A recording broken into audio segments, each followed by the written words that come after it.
Welcome everyone to the Teach For All European Conference. We are so thrilled to have you all here today from all across Europe. My name is Darina, I'm a student from Ukraine, and me and my teacher was on the road about 24 hours by train to come to this conference. We was really tired, but we're really excited to be here with you all. Thank you. And also welcome to Vienna. The reason why we have it here and the reason why I'm so proud that we have it here is because I believe strongly in education. We should look beyond borders. We should look at what we can learn from different countries. And in Europe, I believe we have similar circumstances and we can learn a lot.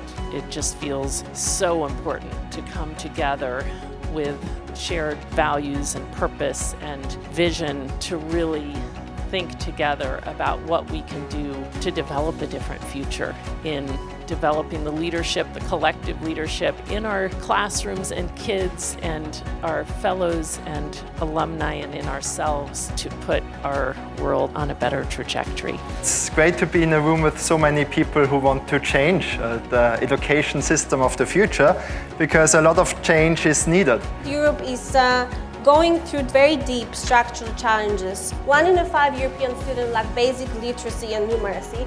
8 million young people in the EU are neither in employment, education or training. Our system all over the continent are suffering from discrimination and segregation that disproportionately affects low-income students, refugees and migrants. And these numbers aren't just statistics, they represent a pool of talent and potential that is being lost. We brought together incredible leaders from 22 different countries, practitioners, people who are still teaching, people who work in the systems at all different levels, together with public sector representatives, philanthropists and business leaders, just to think about what is our role to change the system.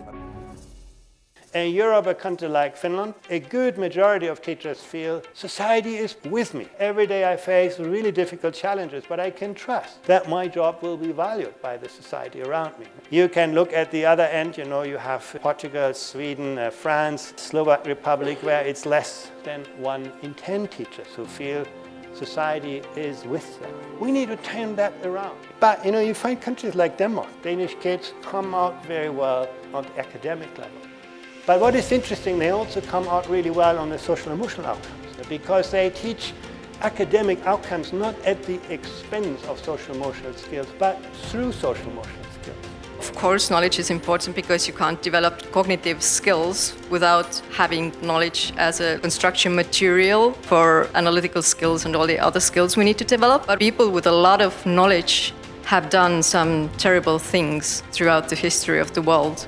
So knowledge definitely is not enough, and we have to think more about the values that we teach in our education systems to have the world that we actually want to live in. Young people all across Europe, when they have better ideas about how to shape our cities, how to shape the way that we do policy making, how to shape democracy, how to shape media, all of these things, when they have better ideas, well, they should be empowered to make and turn these ideas into reality. Something that is really worth preserving is kind of the excitement and value of learning itself. Students need to learn things by heart in times of ChatGPT and AI. They have to convince themselves that there is good things in the world in times of right-wing parties and extremism and scary stuff happening everywhere.